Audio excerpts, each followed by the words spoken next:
Bruce and I sort of threw these together. I went over to Bruce's house and I was like, Bruce, we need to do this. And we had, I think, 2 or 3 days where we just kind of worked day and night, trying to figure out what the best cuttings would be, as well as how to give, tools for people to learn to teach this and to be able to teach it well. And we put it together, and then I sat for many hours in a conference in Singapore, typing up the culture clues for all the books. And it was a miracle. I got through it.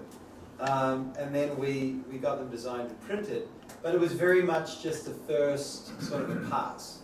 It was a prototype, and we want to really be able to get better. And so in terms of being a resource for teachers and leaders, as well as being the guidebook for the students to get through. So the way we want to do that is really go through each step, from scene study, textual analysis, to paraphrase, to talking and listening, to the coaching step, and then obviously presentation, and talk about what we've learned, discuss what the heart in these things are, and how we can make these books better. So this week it's about the word by heart process and how we can really learn how to teach it better, and also how to refine these tools that will, I think, hopefully after this next edition, will really be able to stand us in good stead for a good couple of years. Because I know that they're going to be translated into Korean and Chinese and Hindi and Urdu and Telugu and all manner of languages, and so we really want to be able to do it so that those translations can also stand and not have to continue to keep translating. From what you just said, it sounds like you're going to spend a lot of the time looking to update the printed material. As I think some of us were saying that we should also share about how what the teacher puts on the board and how they arrange the exercise and the teaching. Exactly. Yeah, exactly. So, sort of the thing that we'd like to come out with at the end in terms of a goal would be the next edition, but we get there by discussing the process. How can we teach this better? How can we learn from one another the things that we have discovered to be particularly helpful, and that we can compare notes, and that we can sort of all throw it into the mix there. And then as we go through that, then we will see what we need to change, add, and so on to these manuals. Does that make sense? Yeah, the people have talked, and I've heard different things from different people, and we definitely do want to talk about it. Yeah, exactly. Thirdly, what I'd like for us to do this week as well is to look into the cutting, the Matthew, Mark, Luke, and John cutting. As I said, Bruce and I Luke was really based off of Bruce's cutting of Luke that he's performed for years. But then, of course, we hadn't really done Matthew, Mark, and John. And so we kind of threw it together. I had done John in the first school, so we sort of used that as the template for John, so we expanded it. But I think it would be good to take another look at that and see, is this the best cutting that we can come up with? I have a question Yeah. about copyright kinds of things. Yes. As we get into other languages and you're cutting from there, so have you addressed that, or how does that? Honestly, we use the New Living Translation. Yeah. And But when the other languages are not, but they're still doing Well, the cutting. Number one, they never came back to me. So I said, I'd like to do the this. copyright people. For the copyright people, yeah. I talked to the Okay. guy at the NLT. I said, we want people to learn by heart. This is what we're going to do, all the rest of the stuff. And I think when he realized that I was looking at printing maybe 100, he just thought, this is just not worth my while. Yeah. It's not worth me writing a response to this email. I see. So I think if we keep it as an assist to the school, I think we're okay. If we want to end up printing 10,000 copies we'll probably have to go back and say, okay, we want to print 10,000 copies. That's right. And you're We're not not at applying for that a copyright with it. We're, That's no. That's And we'll really just, important. if you look at the front of it, there's a little disclaimer Yeah, that we're still seeking, we've asked permission, haven't yet been granted, and so on. Beyond that, I can go back again, I think maybe in another couple of years, as this has grown and expanded, and maybe when we want to do a whole big run, but right now, yeah. they don't want to That's good. engage with us because we're just too small for them to really bother. I mean, for them to get all the legal stuff lined up with their lawyers and this and that, and actually, it is not cost effective. Good. And my experience with the copyright holders for these translations is, if it's solid missionary, they're saying, please take it. That's why we created this. Plus, as we engage as Word by Heart and build relationships with some of these older missionary Bible societies who own these copyrights, Biblica, it's like they look to us and say, oh my goodness, they can be a marketing spearhead for our new translations. So it's possible to develop relationships based on, please use our copyrights. So lots of options out there, but nothing legal, and the big concern is money. Yeah. Are you okay. gonna make money off of Uh, where why wow? We Yeah. make money? It came to me when we were doing 5 languages, in India, and one of them asked about copyright, and I don't know anything about that. I think maybe as we go into this and as we do put this into different translations, it'd be worth a while just to contact the copyright holders, say, we want people to learn the gospel, we have a school, we have 20 students, can you let us know, please let us know, Yeah. put it in their court and then let them come back to you. Thank And you. then at least we've done our due diligence, right? Thank you. And respected their ownership of the materials, but honestly, for them, what we're doing is not worth their time, their legal fees, all of the time that it takes them, the cost that it takes them to put the package together. Some days. Yeah, someday when we have like thousands, tens of thousands of churches and YWAM bases involved, and we're printing 100,000 of Yeah. they'll definitely want to talk to us. Yes. Sure. So I think it's very important. As you may know, the July quarter, we have the first Korean and Yes. So when I think about this book is based on the New Living Translation. So we have New Living Translation. So when I see this one In Korean. in Korean, we have Great. it's a New Living Translation. I really appreciate that one. So Yeah. we word by word can follow this. I think our overall policy, and Bruce, you can correct me on this one, but I think we want to go for a contemporary translation, not a paraphrase. So something that is a bona fide translation, but something that particularly the younger people would learn and understand. Now, someone has a problem with that. They really want to work in the King James Version. They have their particular Bible that really works for their church. We want to be completely ministry based. So if it serves them, they should be free to work in that. But as an overall, overreaching policy, that we can make these words accessible. When we started with the NLT, it was a little bit like, it kind of feels a little paraphrasey in parts.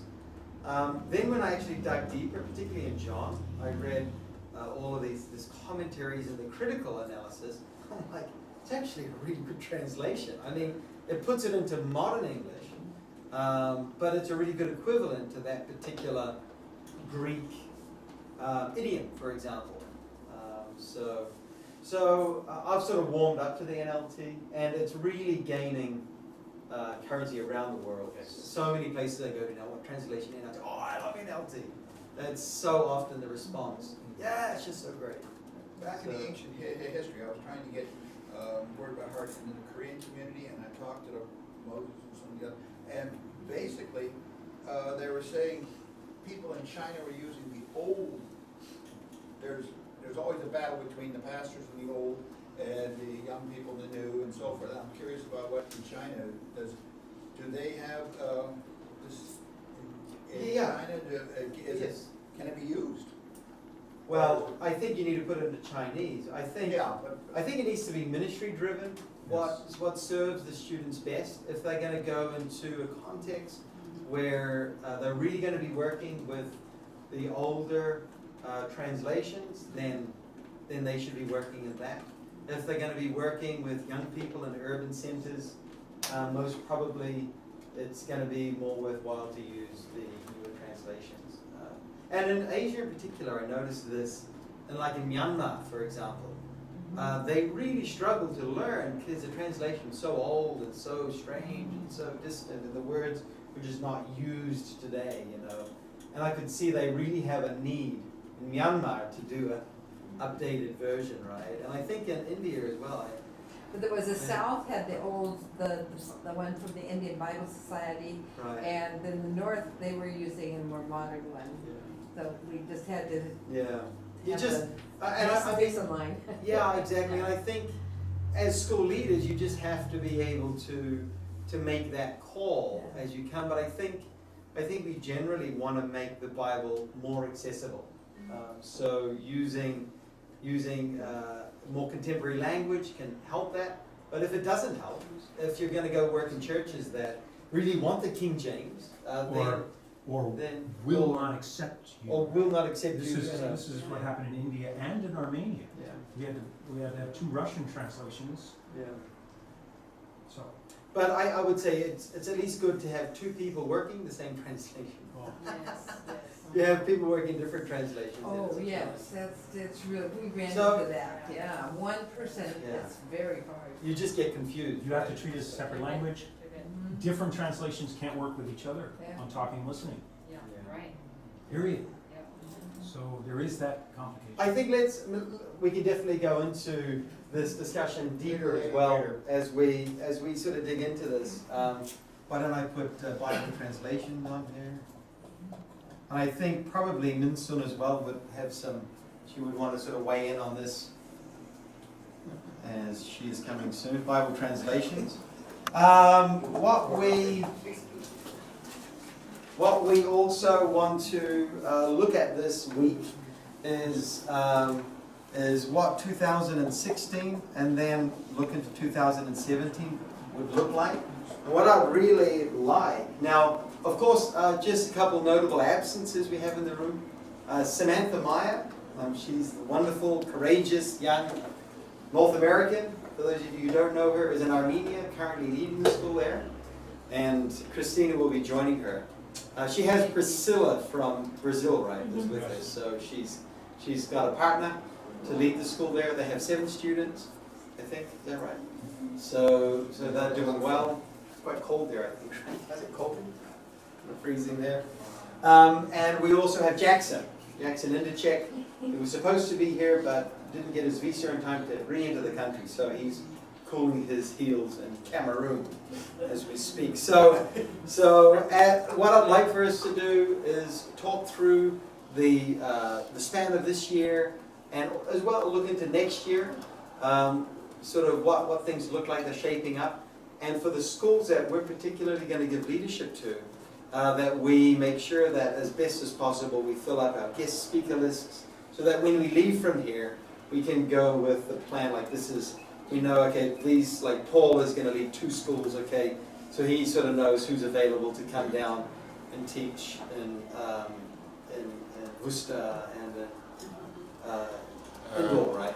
I have no idea. In India. India. In India, wherever in India. For example, that he has a sense and idea who would be available to come and work with him. So we can as well use this as a time where we can, share notes and see how we can be involved in one another's schools and projects and so on. What am I missing? What else needs to go on this board, Bruce? Yeah, I think. Schedule for next year. Yeah, we talked about, yeah. BJ, yeah.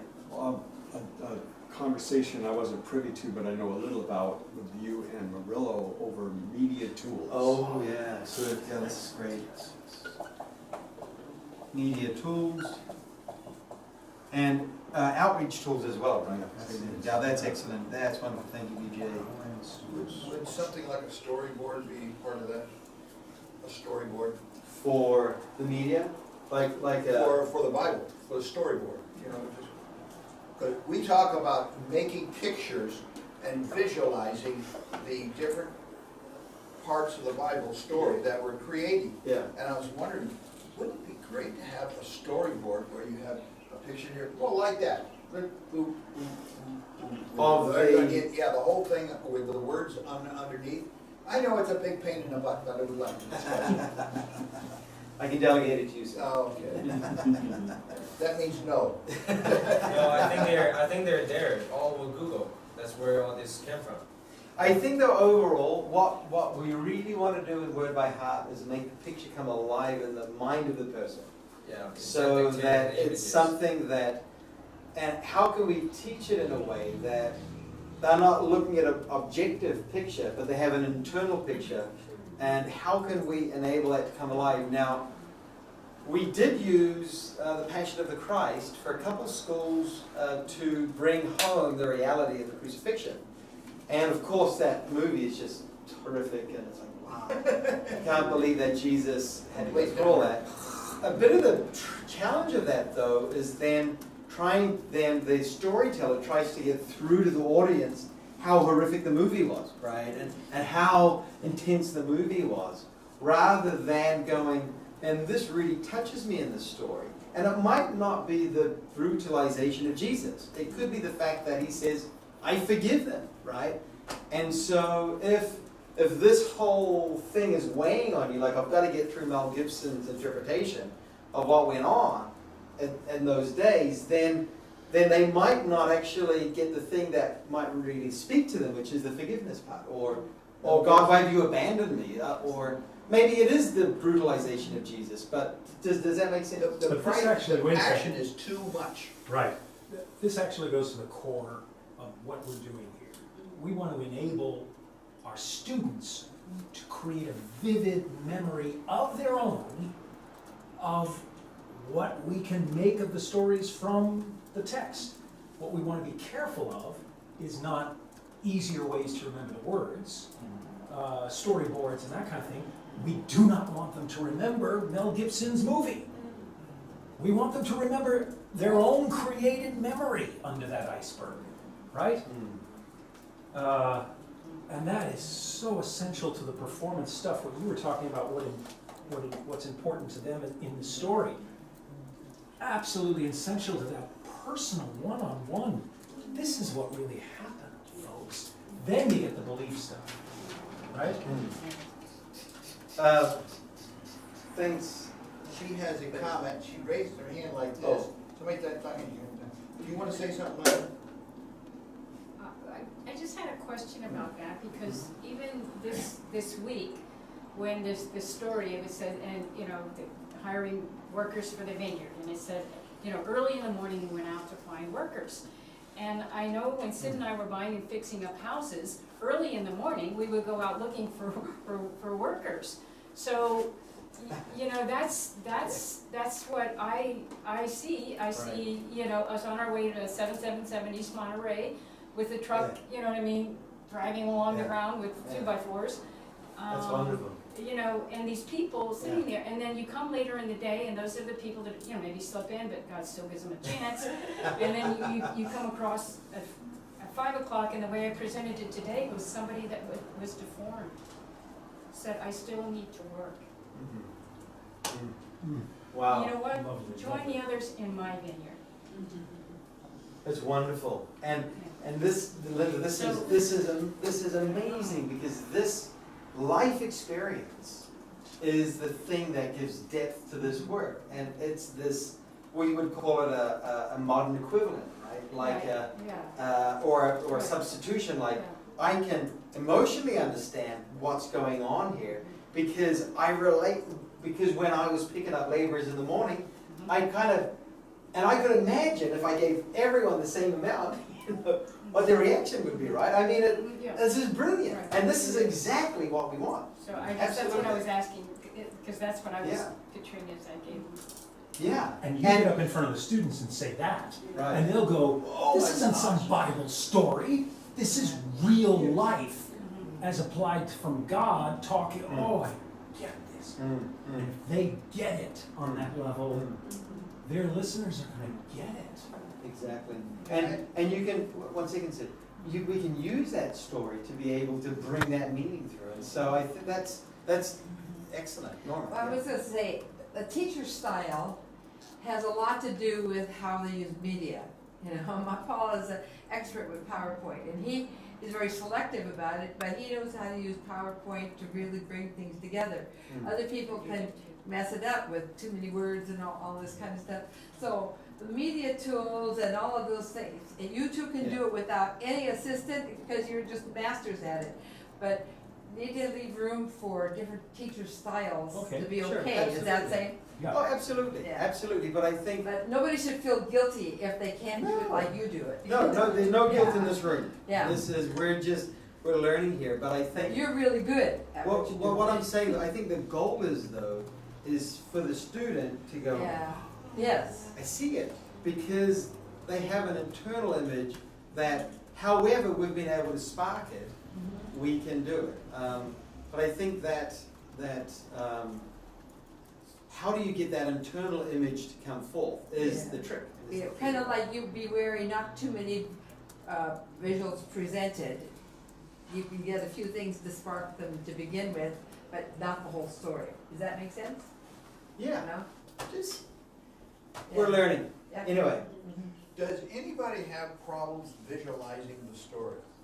Everybody does. Okay. I don't feel like a lone ranger here then. well, I think as we get better at teaching, like I can visualize Linda's story Oh, immediately. immediately. I could see what she was talking about, and I was like, wow, that's just a wonderful modern equivalent of this story, of this parable, right? Like I could see that immediately. Could everybody? I think we could all see her driving down, picking up laborers to work for the day, right? And so that's all we're talking about. That's it's that internal understanding. Anyway, not to get bogged down, I'd still like to just Ryan, quick? Ryan, last Yeah, comment. I was just gonna say it's one thing to be able to say help stimulating images with like personal experience stories rather than dictating somebody's pseudo experience and interpretations. So that's the difference. Big difference, big difference. Because it's one we cause someone to own it and create rather they look like stickman Yeah. or they look like cartoons. Yeah. It's not as much as matter as that they own it. Where we could stimulate that through our experience and interpretation, but not using it to dictate how they should be seeing and thinking. Essential nuance. Yeah. Yeah. So can I tell you something? Okay. Yeah. So, my question is when we do first, second, third day, we have so organization, the teaching way. First thing we do scene study. Second day we do paraphrases, and third we talking and listening. Yes. But sometimes I really think about that. How can we do before we have the talking and listening? Paraphrase is one of my issue. How can I do paraphrase more include the listening, talking? What I mean is as Asian people, paraphrase is so hard. But one of my friends, the paraphrase is kind of the juicy study way. So when I see the video clip, they call it Habruta. Habruta, the teaching way is the Jewish teaching way. They are not teaching just the reading, they are teaching explaining, kind of paraphrase. Is it connected with the Jewish teaching way, Habruta? Paraphrase is connected with Habruta, the Jewish teaching way, not just studying in the library, just they are, when they are learning, Yeah. they just Audio, explain. yeah, Audio, they ask audio. questions, yeah. So this Yeah. study absolutely. way is connect with our paraphrase. I think this is something that the rabbi Matthew is also kind of stirring up. we used to go through, we have these 10 questions, and we study the 10 questions line Western upon line. analysis, yeah. And then when Matthew came and started to have influence on us, then we began thinking, well, why don't we just walk them through the story? Using the questions, you know, not necessarily in a linear 1, 2, 3, 4, 5, 10 sort of a linear approach, but walking through the story and using the question as a tool that we can see more depth and understanding, right? So it could be question 4 or 5, and then here we can apply question 1, and then we can apply question 10, and so on. Does that make sense? So really taking the event, so if we teach step 1 through teaching the story, they should be able to paraphrase it afterwards on their own, just go.